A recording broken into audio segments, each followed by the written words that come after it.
जी नमस्कार, मनु एकेडमी में आप सभी लोगों का स्वागत है। आज हम लोग जीपीएससी एएमबीआई का चीरहरण करने वाले हैं।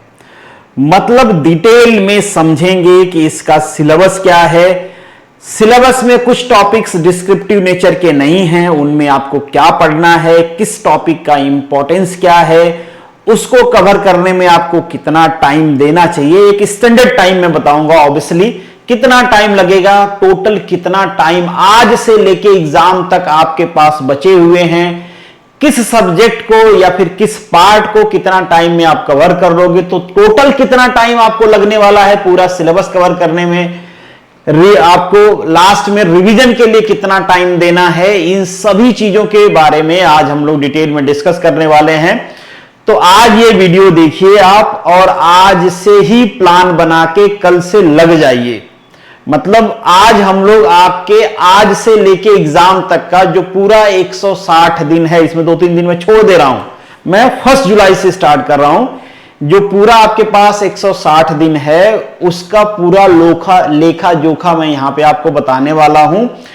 मैं ये बिल्कुल मानता हूं कि यहां पे जो मैं आपको शेड्यूल दूंगा उसको फॉलो करना बिल्कुल आसान नहीं है, पर आसान होता तो सभी लोग कर लेते। और जिस काम को सब लोग कर लेते हैं उसकी कोई वैल्यू नहीं होती है।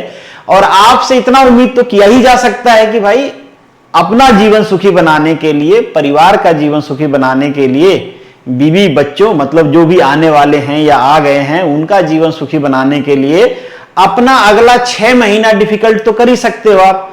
अगर कर सकते हो तो वीडियो में आगे बने रहिए, अगर नहीं कर सकते हो तो जाइए और चैन की नींद सोइए, जितना दिन सो सकते हैं। बाद में जब जिंदगी उठाएगी तो फिर सोने का मौका नहीं देगी, वो अलग बात है। ये डायलॉग बाजी हो गई पर ये सच भी है। अभी आपको डायलॉग बाजी लग रही होगी पर जब जिंदगी धक्के देना शुरू करती है ना तो वो वाइब्रेशन होता है ना बॉडी में कि सुकून नहीं मिलता है। फिर डांस करोगे आप जिंदगी के इशारे पे। अगर चाहते हो कि वो सब ना हो तो आज सुनिए और पूरा एफर्ट लगा दीजिए, पूरा जोर लगा दीजिए इसमें 6 महीने, लास्ट 6 महीने। और हमारा ये लास्ट 6 महीने का जो टारगेट है वो बस इसलिए है कि हमारा जो 250 का एग्जाम है उसमें हम 205 प्लस स्कोर करना है और अपना सिलेक्शन सिक्योर करना है। भाई प्रीवियस ईयर के कट ऑफ में मत जाना। लास्ट टाइम पे जो वैकेंसी थी वो 150 के आसपास थी, एमबीआई थी, एएमबीआई थी, उसके बाद कुछ 150 के आसपास दूसरी वैकेंसी थी मैकेनिकल इंजीनियरिंग की अगर मैं बात करूं तो लास्ट टाइम इस साल के कंपैरिजन में नंबर ऑफ वैकेंसी ज्यादा थी, तो डिस्ट्रीब्यूशन भी था थोड़ा, जीपीएससी की भी थी, नॉन जीपीएससी भी थी, म्युनिसिपल्स की भी थी। तो उस चक्कर में मत पड़ जाना पिछली कट ऑफ। इस बार अगर आपको सिलेक्शन इसमें लेना है तो ये मैं ऑप्टिमम रख रहा हूं, ये ऑप्टिमम है जनरल कैटेगरी के लिए। बाकी अगर आप रिजर्व कैटेगरी हो, ओबीसी हो, ईडब्ल्यूएस है तो 5 से 7 नंबर कम कर लेना। एससी कैटेगरी हो तो 7 से 10 नंबर कम कर लेना। एसटी कैटेगरी हो तो 10 से 15 नंबर कम कर लेना। ये आपको टारगेट बनाना ही है, इससे ऊपर ही जाने का प्रयास करिए। इससे नीचे जाएंगे तो फिर सिलेक्शन की उम्मीद छोड़ दीजिए। अब ये सब अचीव कैसे करना है अगले टाइम में हम सिलेबस को डिटेल में डिस्कस करने वाले हैं 1 बाय 1 करके। तो चलते हैं अपने सिलेबस पे। हालांकि ये इस बार का सिलेबस नहीं है, सिलेबस आता है एडवर्टीजमेंट हो जाने के बाद। अभी आपका एडवर्टीजमेंट नहीं हुआ है तो अभी सिलेबस भी नहीं आया है, पर उम्मीद है कि जो लास्ट टाइम का सिलेबस था, उम्मीद नहीं पूरा भरोसा है कि वही रहेगा। कोई मान लो कि बहुत उनको एडवेंचर करने का मन है जीपीएससी का तो कोई एक आध पॉइंट चेंज कर देंगे तो कर देंगे। बाकी ये 2019-20 का सिलेबस है, जब चेंज होके आया था सिलेबस आपके प्रीवियस जो एग्जाम हुए थे उनके बाद ये डिफरेंट सिलेबस था। तो उम्मीद है कि ये सिलेबस मेंटेन रहेगा। एग्जाम स्कीम जो है आपके 3 पार्ट्स होते हैं, part A, part B, part C. आगे इन्हीं तीनों पार्ट को हम डिस्कस करेंगे, ठीक है। पार्ट जो ये होता है ये आपका कंसर्न सब्जेक्ट होता है। कंसर्न सब्जेक्ट मतलब टेक्निकल, मैकेनिकल और ऑटोमोबाइल मिक्स होता है। पहले दोनों अलग अलग हुआ करते थे, अब मिक्स होते हैं। ये होता है आपका 125 मार्क्स, ये होता है आपका 125 मार्क्स, ठीक है। बी पार्ट होता है act and rule, motor vehicle act and rule, ये होता है 75 मार्क्स। इन दोनों का हमारा कोर्स भी है, थोड़ा एडवर्टीजमेंट कर ले रहा हूं। एडवर्टीजमेंट का मतलब ये नहीं कि आप कोर्स ज्वाइन ही करो, बता रहे हैं अगर किसी को ज्वाइन करना हो तो कर सकता है। इन दोनों की क्लासेस चल रही हैं। ये तो अराउंड खत्म है, केवल GMVR आपका करना है, बाकी सब खत्म है। सारा मटेरियल, वीडियो, टेस्ट सीरीज आपको मिल जाएगा। एक्सेस तब तक रहेगा जब तक एग्जाम है, और ये आपका चल रहा है, कंटिन्यूसली चलता रहेगा। इसमें भी मैक्सिमम पोर्शन खत्म हो चुका है, पर कोई ऐसा नहीं कि जो खत्म हो गया आपको नहीं मिलेगा, सब वहां पे मिल जाएगा, आप देख सकते हो। ये मैं, चूंकि मेरा इस पे कंट्रोल नहीं है, तो ये भी 50 मार्क्स का है, इसको आप देख सकते हो, या सभी को आप खुद से भी देख सकते हो, ये भी है। ऐसा कुछ है नहीं रिस्ट्रिक्शन कि नहीं आपको वही करना है, खुद से भी चाहो तो आप सब देख सकते हो। अब देखते हैं कि देखना कैसे, अगर आप खुद से भी देखना चाहो तो कैसे देखना है। और जो लोग कोर्स में है वो बच्चे भी मुझसे बार बार पूछ रहे थे कि सर कोर्स में तो ARTO और MBI दोनों का सिलेबस पढ़ाया जा रहा है, तो हमको भी डाउट होता है कि अगर हम केवल MBI का कर रहे हैं तो ऐसा तो नहीं कि मतलब ARTO वाला सिलेबस पढ़ के अपना टाइम खराब कर रहे हैं। तो जो डिप्लोमा वाले बच्चे हैं उनको थोड़ा डाउट हो रहा था, बाकी BE वाले तो दोनों में अपीयर होंगे, तो कोई प्रॉब्लम वाली बात नहीं है भाई। यहां पे मैंने एनालिसिस करके दोनों एग्जाम के, पहले के भी, और जो मेरा एक्सपीरियंस है, ऐसा नहीं कि बस एनालिसिस है, मेरा एक्सपीरियंस है कि ये हो सकता है, पॉसिबिलिटी है इस बात की, उसके हिसाब से मार्क्स लिखे हुए हैं। जैसे इंजीनियरिंग ड्राइंग, ये आएगा आपको 4 से लेके 6 नंबर, इससे ज्यादा की बिल्कुल पॉसिबिलिटी नहीं है। 4 नंबर मिनिमम आ ही जाएगा, 6 नंबर मैक्सिमम आ सकता है। तो 4 से 6 नंबर का इसका वेटेज है, जिसमें 3 टॉपिक को मैं इंपॉर्टेंट मानता हूं। आपको इसको पहले पढ़ना चाहिए, इसके बाद टाइम बचता है तो बाकी पढ़िए, नहीं तो छोड़ दीजिएगा, टाइम नहीं बचता है तो। पहली है इंजीनियरिंग कर्व्स के बारे में वो लोग पूछते हैं, ठीक है। दूसरा टॉपिक है आपका प्रोजेक्शन, ये मैंने कराया हुआ है, यूट्यूब पे भी कराया हुआ है, ऐप पे भी कराना बाकी है, मैं कराऊंगा। आप यूट्यूब से भी फॉलो कर सकते हो, और कोर्स में आओगे तो टेंशन लेने की जरूरत नहीं है, वहां पे कराया जाएगा डिटेल में। फिर लिमिट एंड फिट्स है, ये आपको करना है। ये 3 टॉपिक करना है, 4 से लेके 6 नंबर आपको सिक्योर करने में। साथ साथ मैं बताता चलूं कि भाई इसमें टाइम कितना लगेगा करने में, तो मुझे लगता है कि मैक्सिमम यहां पे अगर आप खुद से करते हो तो थोड़ा ज्यादा टाइम लग सकता है, अगर कराया जाएगा तो 10 से लेके 15 घंटे। ये मैं रिवीजन के साथ बता रहा हूं कि 10 से लेके 15 घंटे में आप इसको कर सकते हो, इन तीनों टॉपिक्स को। और अगर आप खुद से करते हो तो 20 घंटे के आसपास लग सकते हैं, क्योंकि थोड़ा मटेरियल ढूंढने में, थोड़ा समझने में, थोड़ा पढ़ने में। तो मतलब हम ये कह सकते हैं कि 10 से लेके 20 घंटे में ये टॉपिक आपको खत्म करना है। अब आप डिसाइड कर लो कि आपका डेली पढ़ने का रूटीन क्या है, 6 घंटे है, 8 घंटे है, 10 घंटे है, उस हिसाब से। 6 घंटे है तो 3 दिन लगेगा कवर करने में, 3.5 दिन लगेगा। 8 घंटे हैं तो 2.5 दिन या 3 दिन, 10 घंटे हैं तो 2 दिन या 2.5 दिन, इस तरीके से आप प्लान कर सकते हो। लास्ट में वो सब भी बताऊंगा आपको, ठीक है। नेक्स्ट टॉपिक है इंजीनियरिंग मैकेनिक्स। छोटा है पर इंपॉर्टेंट है, छोटा टॉपिक है, आराम से कर सकते हो, इंपॉर्टेंट है। पर एक बात ध्यान में रखना, आराम से करने के बाद भी बहुत सारे लोग एग्जाम में इसके क्वेश्चन नहीं कर पाते हैं, क्योंकि थोड़ा सा आपको बेसिक फंडामेंटल बेस्ड दिमाग चाहिए, थोड़ा रीजनिंग होना चाहिए आपके दिमाग में, तब आपके ये क्वेश्चन सॉल्व होंगे। क्योंकि इसमें क्या होता है ना, चीजों को मिक्स करके देता है। जैसे यहां पे भी मैं 3 टॉपिक को इंपॉर्टेंट मानता हूं। पहला टॉपिक है फ्रिक्शन, हालांकि इन सब में इन सब का यूज कर देता है कभी कभी क्वेश्चन में, तो ऐसा नहीं कि बाकी के बारे में आपको एकदम कुछ आइडिया ही नहीं हो दूर दूर तक। मुझे पता है कि मैकेनिकल से आपको थोड़ा बहुत आइडिया होगा, पर जरूरी टॉपिक कौन से हैं जिसमें टाइम देना है? Friction, motion. मोशन में रेक्टिलिनियर और कर्विलिनियर दोनों आ गया। रेक्टिलिनियर मोशन में 3 इक्वेशन है, बहुत आसान है, मुझे लगता है आप बचपन से पढ़ते आओ तो मुझे नहीं लगता कि आपको समझ में नहीं आएगा। जो कर्विलिनियर मोशन है या रोटेशन है, इसमें थोड़ा सा दिक्कत होती है बच्चों को, तो इस वजह से कहा है कि इसको सेपरेटली पढ़ लेना है। और work energy power, work energy theorem, जो भी आप इसको कह लो, इन दोनों का यूज करके यहां पे क्वेश्चन पूछे जाते हैं। स्ट्रेट फॉरवर्ड भी होते हैं, यूज करके भी होते हैं, और इस पे भी स्ट्रेट फॉरवर्ड होते हैं, इस पे भी स्ट्रेट फॉरवर्ड होते हैं, पर यहां वाले क्वेश्चन उतना स्ट्रेट फॉरवर्ड नहीं होते हैं। तो ये 3 टॉपिक आपको इंपॉर्टेंट है। इसका वेटेज है 10 से लेके 12 नंबर। सबसे छोटा टॉपिक जिसका वेटेज ज्यादा है 10 से लेके 12 नंबर पर। मैं फिर से रिपीट कर रहा हूं कि ऐसा नहीं कि इसको एकदम आपने ऐसे ऐसे करके उल्लू की तरह पढ़ लिया तो आप जाके एग्जाम में इसके क्वेश्चन कर ही दोगे। इसमें थोड़ा सा रीजनिंग वाला माइंड चाहिए होता है। स्टेट मतलब ऐसा नहीं कि रिपीटिशन होगा क्वेश्चन का, तो फंडामेंटल आपको पता है तो प्रैक्टिस किए हो तो क्वेश्चन कर ले जाओगे, ठीक है। करने में कितना टाइम लगेगा? मुझे लगता है इसको करने में 20 से लेके 25 घंटे का टाइम आपको चाहिए। 20 से 25 घंटे में आप इसको आसानी से कर सकते हो, कोई प्रॉब्लम नहीं होगा, इतना ही टाइम लगता है इसको करने में। अब अगेन 4 से 5 दिन हो गए आपके, जितना भी आप पढ़ते हो उसके हिसाब से। नेक्स्ट हमारा टॉपिक है थियरी ऑफ मशीन। इसका वेटेज है 15 से लेके 17 मार्क्स।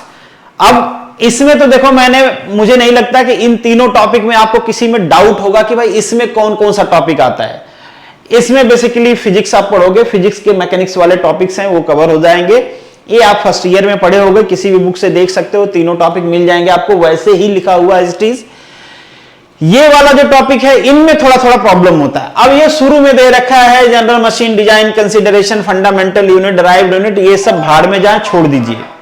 अब कई सारे बच्चों को ये डाउट है कि यहां पे जो स्ट्रेस और स्ट्रेन दे रखा है, इसमें मोस में मैकेनिक्स ऑफ सॉलिड में कितना पढ़ना है। तो केवल basic, normal, principal, stress, strain, उनका रिलेशन, इतना ही आपको पढ़ना है, उससे ज्यादा बहुत आगे डिटेल में नहीं जाना है।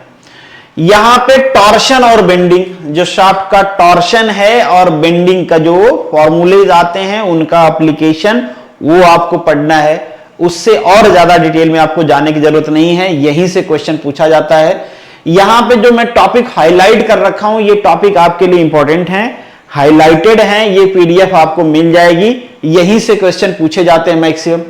फिर ये टॉपिक आप चाहो तो छोड़ सकते हो। देखो यहां पे जो है ना, ये टॉपिक डिजाइन से रिलेटेड है, फ्लाईव्हील के डिजाइन से रिलेटेड क्वेश्चन नहीं पूछा जाता है, फ्लाईव्हील के एप्लीकेशन से रिलेटेड क्वेश्चन पूछा जाता है, उसको हम आईसी इंजन में डाल देंगे, ठीक है। डिजाइन से रिलेटेड के चांसेस कम ही है कि आपसे क्वेश्चन पूछा जाए, कि उसका रीजन भी है, कैलसी भी नहीं होता है, तो वो कोशिश करते हैं कि कैलकुलेशन स्ट्रेट फॉरवर्ड बनाएं। और जो डिजाइन, अगर आपसे क्लच डिजाइन और ब्रेक डिजाइन के क्वेश्चन पूछेंगे तो उतने स्ट्रेट फॉरवर्ड क्वेश्चन बनेंगे नहीं, वो टाइम टेकिंग होंगे। तो मैं एडवाइस करूंगा कि यहां वाले पोर्शन आप छोड़ दीजिए। जो क्लच, ब्रेक और फ्लाईव्हील डिजाइन है, मशीन डिजाइन वाले पोर्शन में, इसको आप छोड़ सकते हैं, चैन की नींद लीजिए।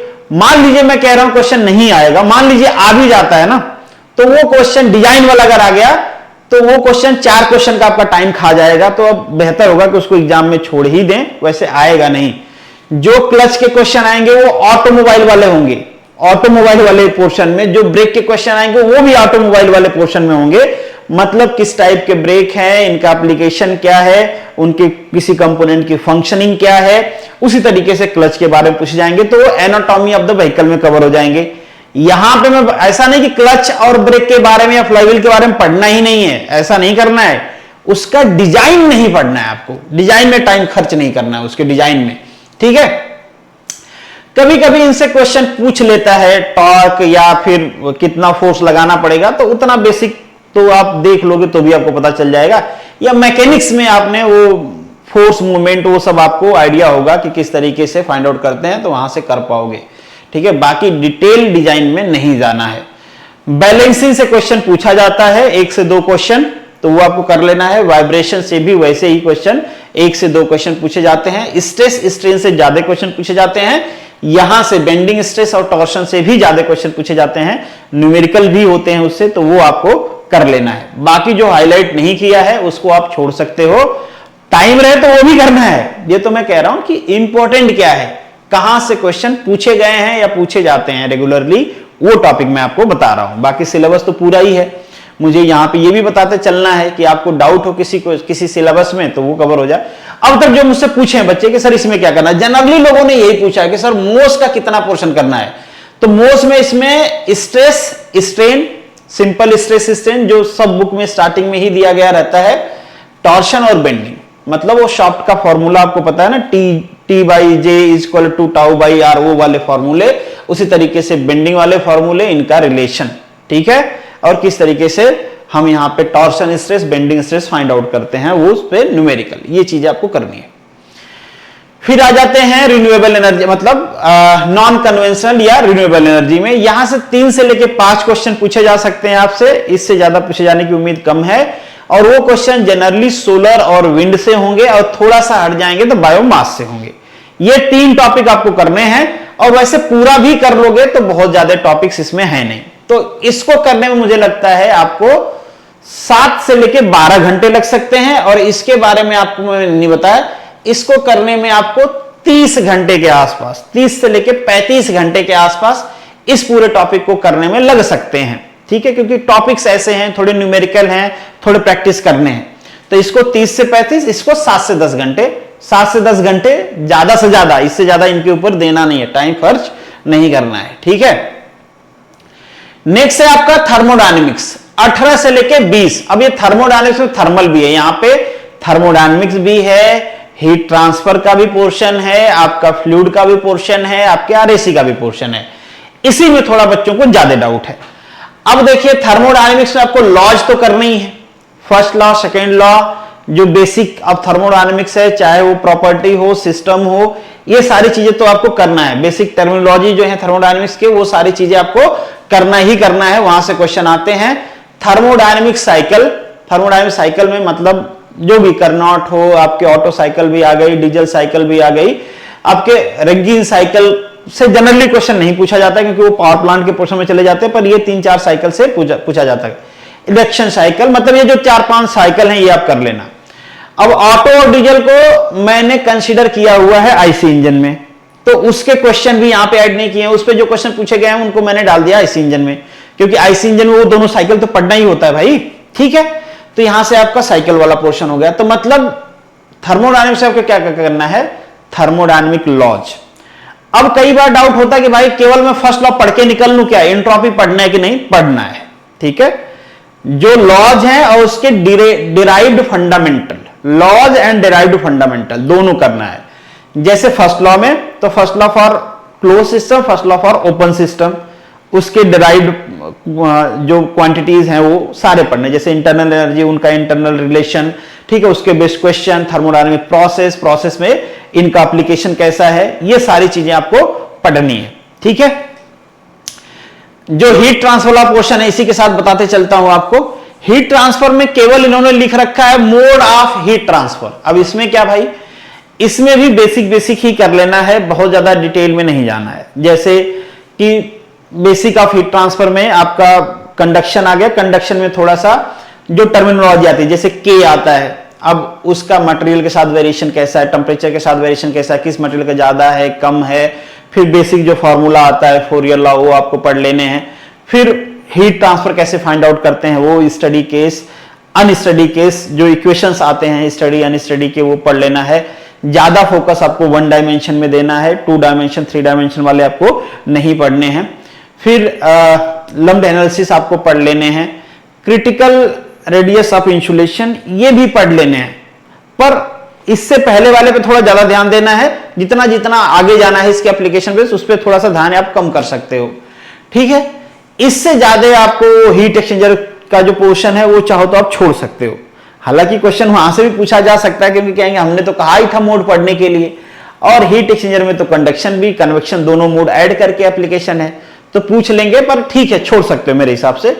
फिन्स का बेसिक पढ़ लेना है बस। फिन्स में हीट ट्रांसफर कैसे फाइंड आउट करते हैं, कौन कौन सी टर्मिनोलॉजी होती है, उतना ही पढ़ लेना है। बहुत ज्यादा डिटेल में कि उसका डेरिवेशन कैसे है, ये वो नहीं। क्वेश्चन भी पूछे जाने के चांसेस कम है, थ्योरेटिकल क्वेश्चन पूछ लेगा, मतलब न्यूमेरिकल क्वेश्चन पूछे जाने के चांसेस कम है, थ्योरेटिकल पूछ सकता है, तो वो आपका हो गया। कन्वेक्शन में भी बेसिक हीट ट्रांसफर है, एच पढ़ लेना है, मतलब आपको कन्वेक्टिव हीट ट्रांसफर के बारे में, और उससे रिलेटेड डायमेंशनलेस नंबर, जैसे रेनॉल्ट नंबर आपको पढ़ लेना है, नसेल्ट नंबर आपको पढ़ लेना है, प्रांटल नंबर पढ़ लेना है, ग्राशॉफ नंबर पढ़ लेना है। इन तीनों का पढ़ लेना है, इन तीनों का आपस में रिलेशन पढ़ लेना है। फ्री कन्वेक्शन, फोर कन्वेक्शन के लिए कैसे रिलेशन है वो पढ़ लेना है। That's it. रेडिएशन में भी बेसिक रेडिएशन के जो लॉज हैं वो पढ़ लेने हैं। फिर वो जो बेसिक आता है कि एमिसिविटी, ऑब्जर्वेटिविटी, रेडियोसिटी, ये सब, और इन सब का आपस में रिलेशन, और किस तरीके से एमिसिव पावर फाइंड आउट करते हैं वो पढ़ लेना है। आप कहोगे इतना ही तो है, तो हाँ, रेडिएशन में हम ये कह सकते हैं कि नियर अबाउट जितना है वो सारा ही आप पढ़ लो, चलेगा। पर कन्वेक्शन में सारा पढ़ने के लिए बहुत टाइम देना पड़ेगा, इसलिए सारा नहीं पढ़ना है। ठीक है, कंडक्शन में थोड़ा सा ज्यादा पढ़ना है, कन्वेक्शन में थोड़ा सा कम पढ़ना है, रेडिएशन में थोड़ा सा ज्यादा पढ़ना है। ठीक है, चलिए तो ये हो गया आपका पोर्शन। फ्लूइड से इस बार ज्यादा क्वेश्चन नहीं थे, पर मेरा ऐसा मतलब आत्मा से आवाज आ रही थी जब मैं देख रहा था कि क्वेश्चन पूछे जाएंगे। तो फ्लूइड आपको पढ़ना है, बेसिक फ्लूइड प्रॉपर्टी मतलब फ्लूइड काइनेमेटिक्स, फ्लूइड डायनेमिक्स, काफी लंबा टॉपिक है। इसमें अगर सबसे लंबा कहें तो फ्लूइड वाला पोर्शन ही है, क्योंकि इन्होंने उसमें सब कुछ कर दिया है। फिर पंप ये आपका इंपैक्ट ऑफ जेट भी आपको पढ़ना है। क्वेश्चन जनरली न्यूमेरिकल होता है वहां से, पर एक आध क्वेश्चन आ जाए तो आ जाए। पंप और टरबाइन इसमें लिखा नहीं है, और आपको मैं कहूं तो बस टरबाइन में चलो ठीक है, एक फॉर द सेफ साइड अगर आप पढ़ना चाहते हो तो बस इतना ही पढ़ लेना है कि टाइप्स ऑफ टरबाइन क्या है और उनका एप्लीकेशन क्या है। जैसे कि ज्यादा हेड हुआ तो कौन सा हुआ, स्पेसिफिक स्पीड दे दिया तो कौन सा यूज होगा, हाई डिस्चार्ज होगा तो कौन सा यूज होगा, बस इतना ही, इससे आगे नहीं जाना, मेंशन भी नहीं है। पंप के बारे में थोड़ा पढ़ लेना है, वहां से क्वेश्चंस आते हैं। और बाकी फ्लूइड में तो आपको फ्लूइड प्रॉपर्टी में सब कुछ पढ़ लेना है, ठीक है। बेसिक चीजें जो हैं वो पढ़ लेना। अब एक एक बताते चलूंगा तो बहुत टाइम लग जाएगा, तो बेसिक फ्लूइड पढ़ लेना। बाकी कुछ में डाउट होता है तो आप नीचे कमेंट बॉक्स में लिख सकते हो। रेफ्रिजरेशन एंड एयर कंडीशनिंग में बस basic refrigeration and air conditioning पढ़ना। इसमें थर्मोडायनामिक का जो सेकंड लॉ है वो आ ही गया है ऑलरेडी, तो यहां पे आपको साइकोमेट्रिक चार्ट पढ़ लेना है ठीक से, उस पर क्वेश्चन पूछे जाते हैं, दैट्स इट, बस इतना ही करना है, इससे ज्यादा डिटेल में नहीं जाना है। और वो साइकिल पढ़ ही लेना है ना, कंप्रेशन रेफ्रिजरेशन सिस्टम जो होता है वो पढ़ लेना है, ठीक है। एब्जॉर्प्शन पे क्वेश्चन नहीं पूछे जाते हैं, पर एब्जॉर्प्शन भी एक आध घंटे में पढ़ सकते हो आप, ठीक है, तो वो भी आप पढ़ना चाहो तो पढ़ सकते हो। अगर आपको लगता है नहीं भाई अब मेरा तो हो गया, ओवरडोज हो रहा है, तो छोड़ सकते हो, ठीक है। बट वीसीआर पढ़ लेना, वेपर कंप्रेशन रेफ्रिजरेशन पढ़ लेना, उससे क्वेश्चन पूछा जा सकता है, ठीक है। ये सारा करने में कितना टाइम लगेगा, तो ये सभी को करने में अगर आप किसी कोर्स में हो तो आपको 25 से 30 घंटे लग सकते हैं, कोर्स में नहीं हो तो 35 से 40 घंटे लग सकते हैं, ठीक है। क्योंकि थोड़ा सा आपको रिसर्च करना पड़ेगा, क्वेश्चन शॉर्टलिस्ट करने पड़ेंगे, थोड़ा देखना पड़ेगा प्रीवियस ईयर में क्या पूछा गया, और किसी कोर्स में है तो वो सब वहां पे कराया जाता है, तो वहां से आपका हो जाएगा, थोड़ा जल्दी हो जाएगा।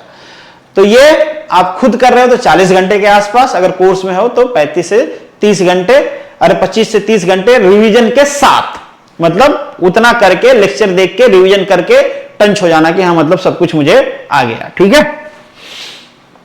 चलिए अब आगे आ जाते हैं।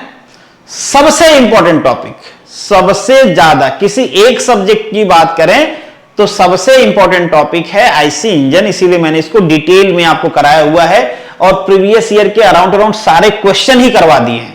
तो मुझे लगता नहीं कि उससे बाहर से कहीं से क्वेश्चन आएंगे, उतना आप कर लो, मोर देन सफिशिएंट है।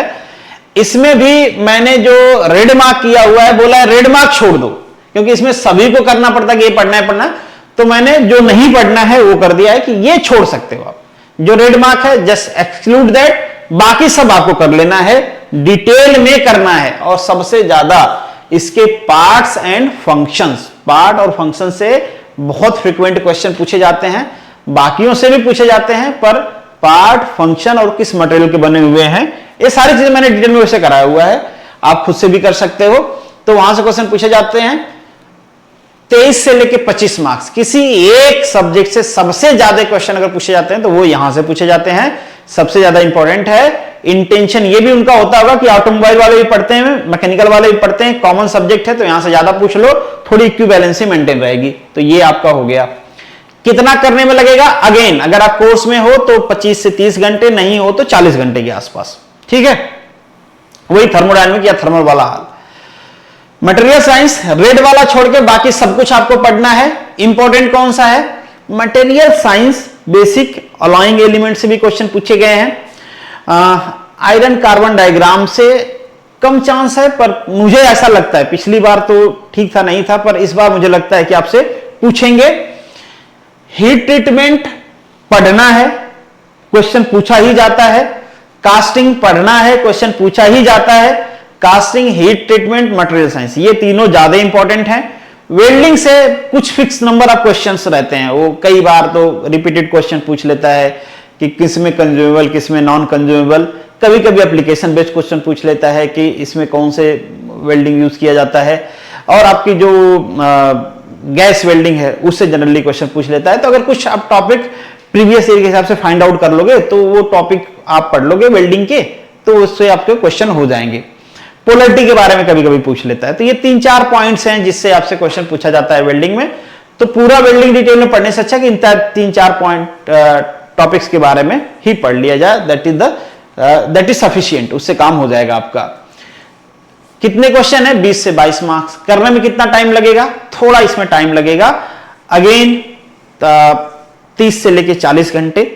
अगर नहीं कहीं पे नहीं हो, आप खुद से पढ़ रहे हो, तो अगेन 40 घंटे के आसपास लगेंगे। और यहां पे आपको लग जाएंगे, अगर पढ़ रहे हो तो 25 से लेके 30 घंटे किसी कोर्स में हो तो, ठीक है, या 35 घंटे भी, डिपेंड ऑन कि आपका रिवीजन कैसा है। ऑटोमोबाइल, अगेन अगर किसी इंडिविजुअल सब्जेक्ट, अगर ऑटोमोबाइल में हम पोल्यूशन और डायग्नोसिस को ऐड कर दें, तो किसी इंडिविजुअल सब्जेक्ट से अगर ऑटोमोबाइल पूरा पोर्शन ले लें तो सबसे ज्यादा क्वेश्चन पूछा जाता है। हालांकि टॉपिक भी लंबा हो गया, क्योंकि आपको एनाटॉमी भी पढ़ना है, यहां पे डायग्नोसिस भी पढ़ना है, पोल्यूशन भी पढ़ना है। 3 टॉपिक हैं ये ऑटोमोबाइल के। अलग अलग तीनों को डिस्कस कर लेते हैं। अगर ऑटोमोबाइल मतलब एनाटॉमी की बात करें, मतलब ऑटोमोबाइल के जितने कंपोनेंट्स हैं उनके फंक्शंस की बात करें, इन सभी से 20 से लेके 21 मार्क्स के क्वेश्चन पूछे जाते हैं। अगेन आपको सब कुछ पढ़ना है, जो ये 2-3 चीज मैंने छोड़ा है इसको छोड़ के बाकी सब पढ़ना है आपको। मैंने भी सब डिटेल में करवाया हुआ है। कैड कैम बड़ा एडवांटेज नहीं है, अगर आप चाहो तो पढ़ो, चाहो तो छोड़ दो। अगर पढ़ना ही है तो मैं कहूंगा कि पार्ट प्रोग्रामिंग पढ़ लो, एक आध क्वेश्चन वहां से सिंपल पूछा जाता है, कर लोगे। बाकी सब पढ़ लोगे तो 2 से 3 क्वेश्चन कर लोगे, तो बहुत ज्यादा वेटेज है नहीं इसके। बाकी एटीसी ये एक छोटा सा टॉपिक है, ऑटोमेटिक टूल चेंजर, और ये एक हो गया एपीसी ऑटोमेटिक पैलेट चेंजर, ठीक है। तो ये 2-3 टॉपिक्स हैं जिसमें सबसे जरूरी है आपको 2 टॉपिक, एक पार्ट प्रोग्रामिंग, और कभी कभी ये ज्योमेट्रिक मॉडलिंग से भी क्वेश्चन पूछे जाते हैं और या पूछे जा सकते हैं। तो ये टॉपिक और ये टॉपिक कर लो, बाकी आपका मन है तो करो, नहीं तो छोड़ दो, जस्ट एक्सक्लूड दैट। आपके जो 2 से 3 नंबर है ना, 1 से 2 नंबर और एक आध नंबर यहां से हो जाएंगे कंप्लीट। मतलब इतना करके जाते हो तो यहां के क्वेश्चन छूटेंगे नहीं। ये पूरा करने में कितना टाइम आपको देना पड़ेगा साथ साथ बताते चलूं। यहां पे मुझे लगता है कि 7 से 10 घंटे मोर देन सफिशिएंट है, उससे ज्यादा टाइम देने की जरूरत नहीं है इस पे। ये वाला जो पोर्शन है ऑटोमोबाइल में, यहां पे अगेन आपको 25 से 30 घंटे लगेंगे, या फिर वो 40 घंटे वाला टारगेट। तो मैं 3 सब्जेक्ट को, एक आपको आईसी इंजन का टारगेट 40 घंटे का दिया हूं, एक आपको थर्मल का दिया हूं, एक आपको ऑटोमोबाइल का दिया हूं। ये 3 सब्जेक्ट को मैं ज्यादा टाइम दिया हूं आपको करने के लिए, रिवीजन के साथ, with revision, with MCQ practice, ठीक है। तो ये आपको, और बाकी रिन्यूअल तो मैंने कहा भाई 5 घंटे में हो जाएगा, 6 घंटे में भी हो जाएगा, उतने से ज्यादा नहीं देना है। 5 से 7 घंटे, यहां पे भी 5 से 7 घंटे, इतना टाइम इन दोनों सब्जेक्ट के लिए सफिशिएंट है। बाकी में किसी में 20 घंटे, किसी में 25 घंटे, किसी में 15 घंटे, जैसे कि अब डिजाइन वाला मैंने कहा था कि उसमें कितना 12 से 15 घंटे या 10 घंटे, जो भी आपकी जैसी एफिशिएंसी है। ये आपका ऑटोमोबाइल वाला पोर्शन ही है, पर इसको अलग से दे रखा है पोल्यूशन इन द व्हीकल, और ये रेगुलेशन वाला टॉपिक मैं यहां पे नहीं जोड़ा हूं, इसको मैं मोटर व्हीकल एक्ट में, क्योंकि ये वही वाला पोर्शन है, ठीक है। तो इसको आपको सेपरेटली, ऐसा नहीं कि भाई टेक्निकल में क्या होता है रेगुलेशन, ऐसा कुछ नहीं, वो वाला पढ़ लिया अपने मोटर व्हीकल एक्ट, वो यहां से काम हो जाएगा उसका। यहां पे आपको केवल एमिशन पढ़ना है और एमिशन कंट्रोल पढ़ना है, 2 ही चीज पढ़िए, और कुछ उसका रेगुलेशन, जैसे BS6 में कुछ कंडीशंस दी गई हैं वो पढ़ लीजिए, BS4 से कैसे डिफरेंट है। हालांकि अब थोड़ा वो न्यूज पुराना हो गया, पर फिर भी पूछ ले तो पूछ ले, ठीक है। बाकी पोल्यूशन कंट्रोल के जो इंस्ट्रूमेंट हैं वो आपको पढ़ने हैं। कितना टाइम लगेगा? 3 to 4 मार्क्स के पूछे जाते हैं, 5 से लेकर 7 घंटे आपको देने हैं, इससे ज्यादा देने की जरूरत नहीं है, इतने में आपका हो जाएगा। डायग्नोसिस एंड टेस्टिंग एक ही टॉपिक में कहूंगा पढ़िए, उसमें है wheel alignment and wheel balancing, बाकी सब टॉपिक को आप छोड़ सकते हैं। अच्छा, एक बैटरी का भी कभी कभी पूछ लेता है, बैटरी से रिलेटेड भी, तो ये 2 टॉपिक कर लीजिए, बैटरी से भी कभी कभी पूछ लेता है ना, तो दोनों कर लीजिए चलेगा। ब्रेक, व्हील, इन सब के बारे में, ब्रेक और क्लच के बारे में मैंने कहा कि वो एनाटॉमी में जो फंक्शन होता है उनका, वो उसके बारे में पूछा जाता है, तो वो वहां पे कंप्लीट हो गया, यहां पे करने की जरूरत नहीं है। मेंटेनेंस की, क्लच का मेंटेनेंस कैसे होगा, ब्रेक का मेंटेनेंस कैसे होगा, वो सब पे जनरली क्वेश्चन पूछा नहीं जाता है। यही सबसे इंपॉर्टेंट टॉपिक है, और ये जो 4 से 5 नंबर है ना, इन्हीं दोनों टॉपिक से पूछे जाएंगे। हो सकता है इसमें से एक आध क्वेश्चन निकल के बैटरी से चला जाए, ठीक है। तो सबसे ज्यादा इंपॉर्टेंट ये है, उसमें से एक आध बैटरी वाला। तो ये आपका हो गया पूरा टेक्निकल का फंडा। इसको करने में कितना टाइम लग जाएगा? अगेन वही 7 से 10 घंटे, इससे ज्यादा इसमें भी नहीं देना। और ये 7 से 10 घंटे में रिवीजन भी इंक्लूड है। पढ़ा टॉपिक, रिवीजन किया, क्वेश्चन प्रैक्टिस किया, सब इंक्लूड है, क्योंकि ये इतने बड़े टॉपिक नहीं है, छोटे टॉपिक्स हैं। ठीक है, इसमें वो एंगल आता है यार, जो आपके कैम्बर, कैस्टर, टॉ इन, टॉ आउट, ये सब एंगल आते हैं, वो पढ़ लेना है। और व्हील बैलेंसिंग पढ़ लेना है और टायर पढ़ लेना है। ठीक है, चलिए अब आ जाते हैं आपके जो सेकेंड 75 मार्क्स का है। तो इसमें वेटेज देख लीजिए, सबसे ज्यादा वेटेज मोटर व्हीकल एक्ट का है, उसके आसपास का वेटेज सीएमबीआर का भी है। लास्ट टाइम सीएमबीआर से बड़ा फ्रीक्वेंट क्वेश्चन पूछा था, अब पता नहीं इस बार भी अगर पूछे कि कम करे, पर दोनों का वेटेज अराउंड अराउंड सेम है। इसको पढ़ने में आपको खुद से पढ़ते हो तो 50 घंटे के आसपास, खुद से नहीं पढ़ते हो, कोर्स में हो तो 30 से लेके 35 घंटे के आसपास। इसको पढ़ने में भी सेम टाइम उतना ही, दोनों मतलब वैसे ही है। थोड़ा इसमें चेंजेस ज्यादा होते हैं, इसमें चेंजेस कम हुए हैं, ये मैंने चेंजेस के साथ आपको बढ़ाया हुआ है। ठीक है, वेटेज देख लो, उसी हिसाब से आपको करना है। जीएमबीआर से कम ही क्वेश्चन पूछे गए हैं, तो बहुत ज्यादा दिमाग खाने की जरूरत नहीं है। मैंने अभी नहीं कराया है, कराऊंगा, बट ऐसा नहीं कि छोड़ दूंगा इसको, कराऊंगा कोर्स में। एक ही टॉपिक बस बचा हुआ है इसका, बाकी सब करा दिया गया है आपको। टेस्ट चल रहा है इसका, तो 5 से 7 नंबर का आता है, तो मुझे लगता नहीं कि इससे बढ़ेगा, ये मुझे लगता है इस बार कम ही रहेगा। ठीक है, तो आपको उसी हिसाब से इसको कर लेना है। गुजरात रोड सेफ्टी पॉलिसी 1 से 2 क्वेश्चन, 1 आध घंटे में खत्म हो जाएगा, 1-2 घंटे में खत्म हो जाएगा। ड्राइविंग रेगुलेशन 2 से 3 घंटे में खत्म हो जाएगा, 3 to 5 marks. Gujarat road safety authority बहुत इंपॉर्टेंट है, फ्रीक्वेंट क्वेश्चन पूछे जाते हैं, 5 से 6 नंबर, 4 से 5 घंटे में खत्म हो जाएगा। Supreme court committee on road safety 2 से 3 क्वेश्चन, 3 से 4 घंटे में खत्म हो जाएगा। नेशनल ग्रीन ट्रिब्यूनल 2 से 3 क्वेश्चन, 4 से 5 घंटे में खत्म हो जाएगा। फिर आपका 4 से 5 घंटे में पढ़ लोगे आप, पूरा गजट पढ़ लोगे, या लेक्चर में तो लेक्चर देख लोगे, सब खत्म हो जाएगा आपका।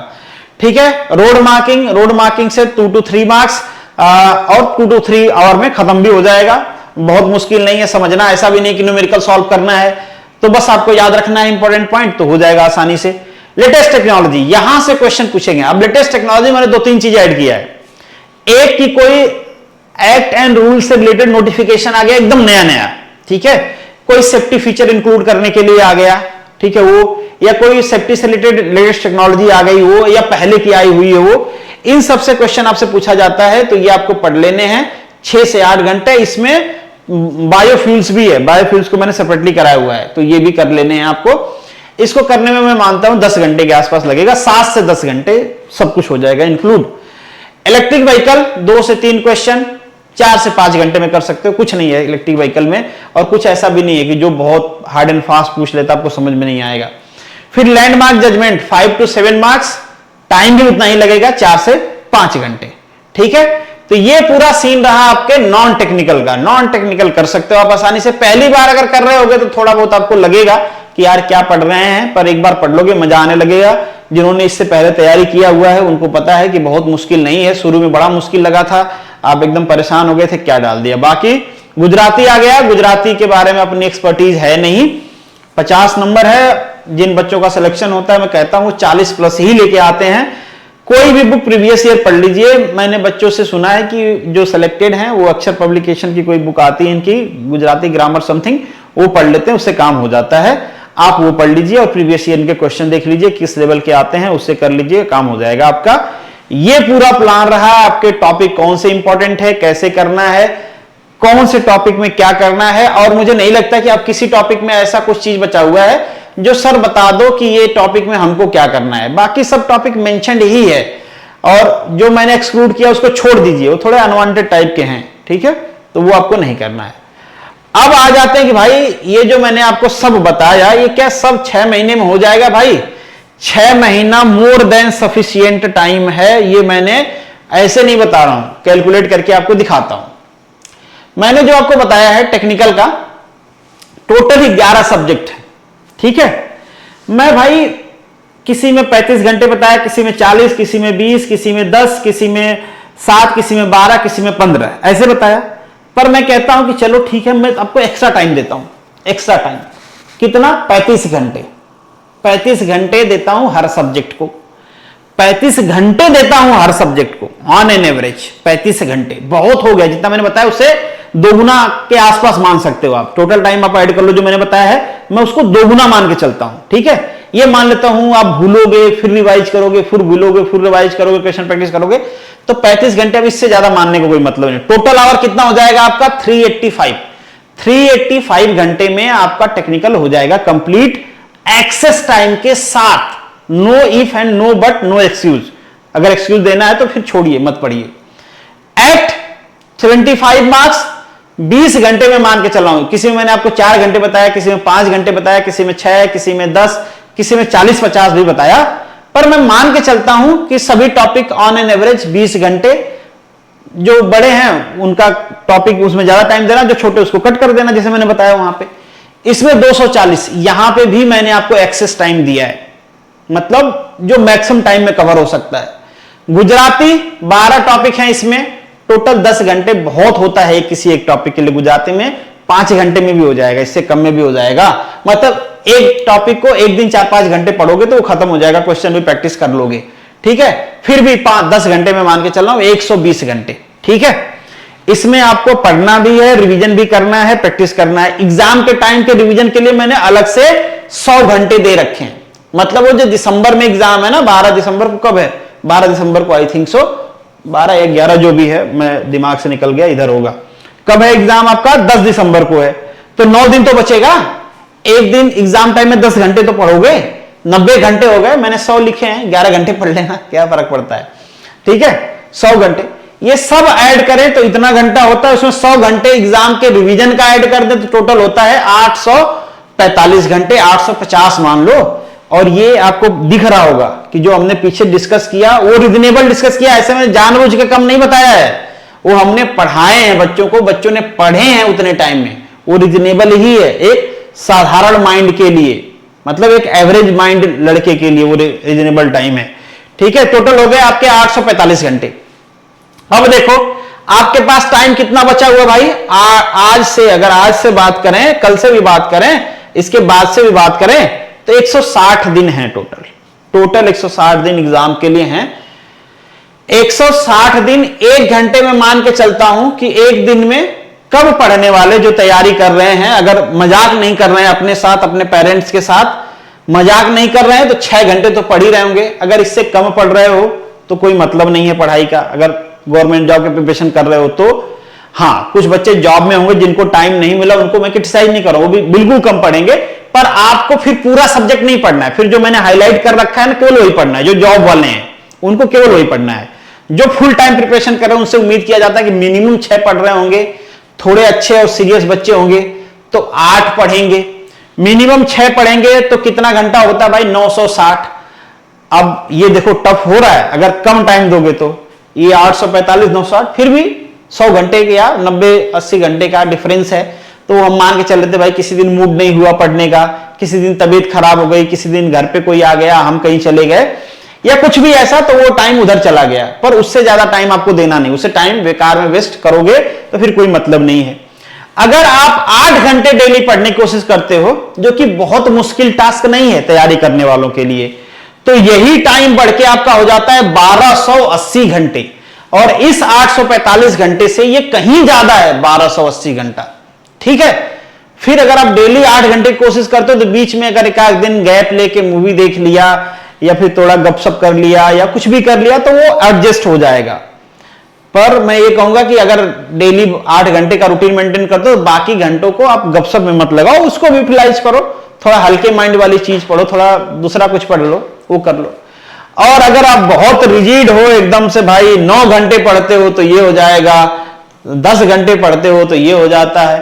पर मैं कहूंगा कि 10 घंटे थोड़ा सा मुश्किल होता है फॉलो करना। बहुत मुश्किल तो नहीं कहेंगे, पढ़ते ही हैं बच्चे। एग्जाम टाइम में आप भी पढ़ लोगे, एग्जाम से 1 महीने पहले 1.5 महीने पहले आप भी 10 घंटे आसानी से पढ़ लोगे। पर ठीक है, जितना आप इधर टाइम बढ़ाओगे, डेली के 1 घंटे 2 घंटे जितना बढ़ाओगे, इधर आपको उतना ही एक्सेस टाइम मिलेगा। उस एक्सेस टाइम को जो आपके वीक पॉइंट हैं, चाहे वो टेक्निकल हो, गुजराती हो, एक्ट रूल हो, जो चीजें भूल रहे हो, नोट्स बना रहे हो, रिवाइज कर रहे हो, उन सब में आप लगाओगे तो मतलब आप देख लो आज के बाद अगर फुल एनालिसिस के साथ हम लोग कहें तो बहुत मुश्किल नहीं, बिल्कुल मुश्किल नहीं है एग्जाम को क्रैक करना अगर आप डेडिकेशन के साथ पढ़ते हो। ये सारी चीजें करने के लिए आपको दो चीज की जरूरत होगी, कमिटमेंट एंड कंटिन्यूटी। एक कमिटमेंट करना है भाई कि मैं कल से पढ़ने बैठूंगा तो केवल पढ़ूंगा, किसी की नहीं सुनूंगा। दूसरा कंटिन्यूटी मेंटेन करना है। कमिटमेंट और कंटिन्यूटी दो चीज अगर आपके पास है तो आप ये शेड्यूल फॉलो कर लोगे। थोड़ा रिजिड होना पड़ेगा अपने शेड्यूल के साथ, इफ एंड बट नहीं करना है। बहुत एक्सट्रीम जब तक नहीं हो तब तक पढ़ाई छोड़ना नहीं है, किसी दिन टाइम वेस्ट नहीं करना है पूरे दिन, क्योंकि वो फिर बैकलॉग में जाना शुरू होगा। बैकलॉग क्रिएट नहीं करनी है, ज्यादा पढ़ना है, जितना ज्यादा हो सकते उतना ज्यादा पढ़ना है, हो जाएगा, सिलेक्शन हो जाएगा, टेंशन नहीं लेना है। तो आज हमने डिटेल में पूरा आपका जो प्लानिंग था वो डिस्कस कर लिया है। उम्मीद है अब आपको कोई डाउट नहीं होगा। अब आप शुरू हो जाओगे और जो लोग नए ग्रेजुएट हैं वो भी शुरू हो जाएंगे। आपके लिए, आपके पास भी सफिशिएंट टाइम और सुनहरा मौका है। तो मैंने पहले ही कहा था ना, उसी को रिपीट करता हूं कि 6 महीना थोड़ा ये शेड्यूल फॉलो करोगे तो डिफिकल्ट होगा, पर अपने लिए, अपने माँ बाप के खुशी के लिए, होने वाले बीवी बच्चों के लिए ये 6 महीना मुश्किल बना लो, क्या फर्क पड़ता है। नहीं तो भाई जिंदगी के 60 साल ऐसे थपेड़े खाने पड़ेंगे ना कि बहुत मुश्किल हो जाएगी।